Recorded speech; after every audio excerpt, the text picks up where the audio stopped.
Hello teacher, in this video we are going to discuss the different criteria to be used in selecting instructional materials as well as the different techniques in assessing our learners when it comes to Araling Panlipunan subjects. So let's start with the instructional materials. So what is the importance of knowing this criteria? Okay, so as future teachers, future Araling Panlipunan teachers, we need to have a basis or guide in the selection and preparing of instructional materials that we are going to use in our Araling Panlipunan classes. So basically, there are four criteria that we can use. We have here the cost, authenticity, interest, and appropriateness. Okay, so the first criteria to be considered is the cost. Yeah, we are now talking about money and time. So we must consider the money and time when choosing or preparing instructional materials. So we should choose an instructional material that requires less expense, or let's say affordable, and requires less effort in creating it.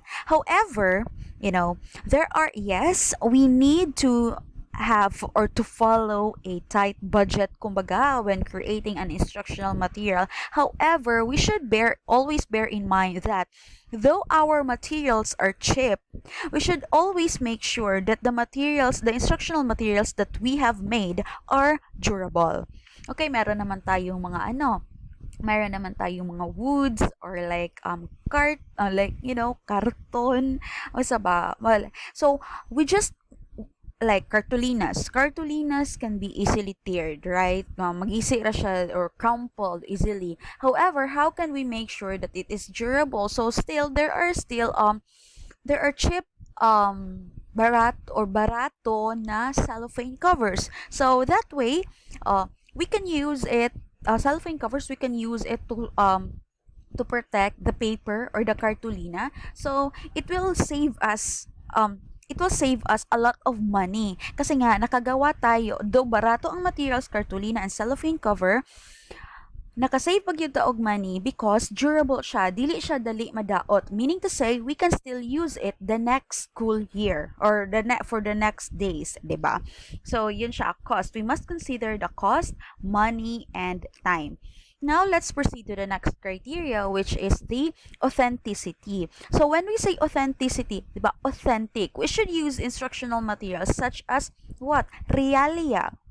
Okay, so what the materials that they can relate into, the materials that they can see in their everyday lives. Like for example, you are using what the globe. Oh, so instead of just saying or just showing a picture of a globe, it is better that you consider the Edgar Dale's cone of experience. Produce a more tangible or more realistic materials. What's the importance of producing authentic materials? So this will help our learners to genuinely develop critical thinking. So this will develop the critical thinking of learners. Let's say for example, grade 1 learners, your topic is about animals. Let's say cat. What are you going to use? Which is more authentic? Are you going to use a drawing of a cat or a photograph of a cat? Of course, we will go with the photograph of a cat. Yung actual picture talaga, yung hindi drawing. Kasi it will help the learner to really understand or to really know that cat looks like that in real life. So yeah, authenticity of an instructional material. I hope you got that one. Next is the interest. So in creating or preparing an instructional materials, we must make sure that it will get the attention of your learners. But take note, not just get the attention, but also But also sustain the interest of the learner. Okay? So, dili na siya gikan sa sugod sa imong lesson. Hangtod pag yun na dapat masustain jud ang interest ni learner hangtod sa mahuman ang imuhang lesson. So, one way to create that or to sustain or to get the attention of our learners is that we will create instructional materials that are attractive, that are colorful. Right? Also, according sa ilahang preference or sa ilahang mga likes and dislikes, so i-consider po nato kung this is actually connected to the next criteria, which is the appropriateness. So when we say appropriateness, tama. So aside from considering that your instructional materials is what? Aligned with your objectives, your materials should also be appropriate for what? For the age of your learners.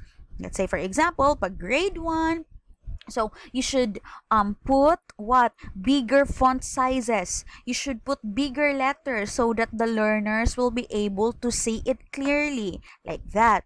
And also, you should consider the emotional state of your learners. So, base pa sa ako ang kung ano, no, I have read or I have heard from somewhere before that when creating an instructional material, when we are considering the psychological factor, kumbaga, we should avoid using red background in creating a PowerPoint presentation, because we don't know if we have learners meron silang mga trauma, kumbaga, sa blood ba or sa meron silang tragic na napagdaanan noon, na medyo kanang ang red man good kay related siya sa blood, something working anak makapukaw siya kumbaga sa trauma sa isa ka tao. So mo na siya, no, kailangan nato i-consider ang imuhang pong emotional state. So we will also consider their social development and ability level of our learners. So yun siya yung 4 criteria in selecting and preparing instructional materials. We must consider the cost, authenticity, interest, and appropriateness of the instructional materials. So let us take note, teacher, that Araling Panlipunan teachers are encouraged to use audio-visual. Okay, multi-sensory tayo, teachers. Hindi lang po visual, hindi lang po audio, but audio-visual.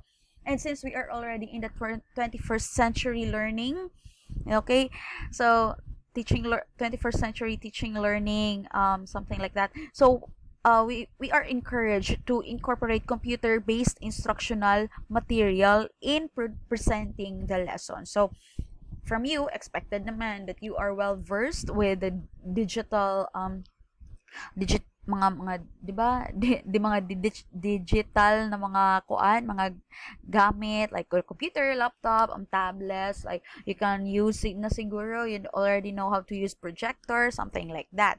You can even use different applications from the internet, no? So in creating instructional materials, so that would be good.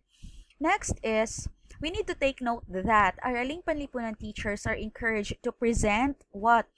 Accurate current local and global events and issues. Okay, kasi nga 'di ba, one of the goals in Araling Panlipunan subject is to create or to develop learners who are makabansa, who are pro-environment, so makatao. So how can we make sure that we could attain that aim? So that would be through what? Yun nga, including or integrating using the local and global events and issues para relatable talaga sa kanila.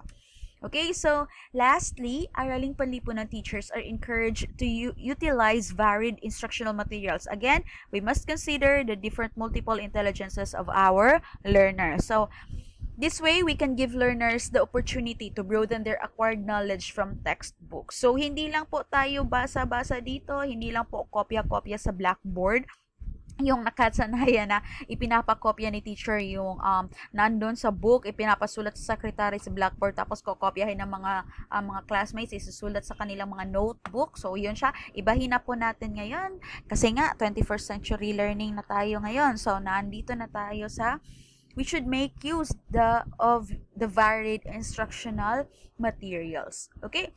So, pwede din naman tayong magbasa. Like, we can still use textbooks because textbooks are made for us.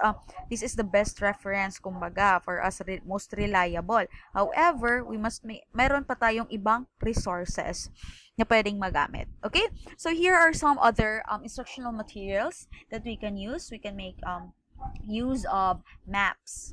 Okay, maps, since Araling Panlipunan tayo, ano? Well, ito siya, globes. And then models, let's say for example, you're teaching grade 1 learners, and so community, di ba? Meron yun, pamayanan, pamilya ko at pamayanan, something like that. So this is a very good example of a what of an instructional material, though may effort lang talaga siya, pero 'di ba, if you want to give the best learning opportunity to your learner, so you must also make use the best instructional material that you can offer. Okay, so next is the bulletin boards. Alam naman natin kung paano ito gan, sorry if medyo blurry. So ganito siya, every classroom naman meron tayong mga bulletin board intended for the different learning areas. So isa na dito yung araling panlipunan. And we can also make use of pamphlets. Yeah, so pwede nyo silang igrupo-grupo, tapos ipabasa nyo pa per group, and then let them let them summarize what they have seen in the pamphlet, something like that. And also, photographs. Again, teacher, pag sinabi nating picture, yung drawing lang. Pag photograph, ganito, parang actual talaga na bagay, kinuha na ng litrato. Okay? So, you can make use of photographs.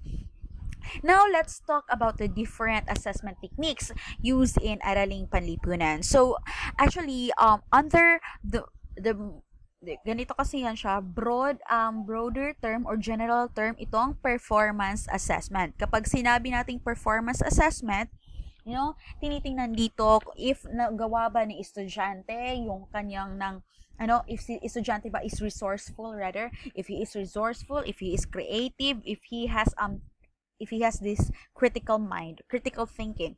So, performance assessment. Si performance assessment, mayroon pa siyang mga sanga-sanga. And one of these is the thing we call authentic assessment. Kapag sinabi natin authentic assessment, yung example po nito, teacher, is papagawin nyo sila ng research, or paggagawin nyo sila ng report about the different current issues in the community.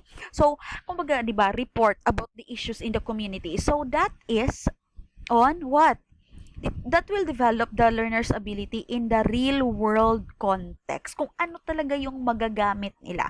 Another authentic assessment that we can use is through debate, 'di ba? Aside sa natatakal yung topic ninyo through debate, so parang mas nade-develop din yung ability ng learner sa pakikipagtalastasan. Alam niyo 'yon, or exchanging of ideas. So that is authentic assessment. Next is graphic organizer. 'Di ba? This is proposed by David Paul Osbel. So, yung graphic organizer, like may box, then sanga-sanga classification of words. So, this could still be considered as it belongs to still in the performance assessment. Kasi nga, kapag si estudyante nakagawa siya ng isang graphic organizer, meaning to say, he had really understood kung ano yung relationship ng bawat words and bawat facts. Okay? So, yan siya po ang importance ng graphic organizer. One way to assess your learners. Next is, another performance assessment is through journal writing. Of course, they will, diba? And kasama dito sa approaches na ginagamit sa pagtuturo ng araling panlipunan is through reflective learning. So, through journal writing, learners write their insights, reflection, and reactions to what have been taken during the learning instruction. Okay? So, next is the portfolio assessment. Of course, meron tayong iba't ibang portfolio. And ito kadalasan yung binibigay ng teacher sa kanyang mga estudyante. It's something like to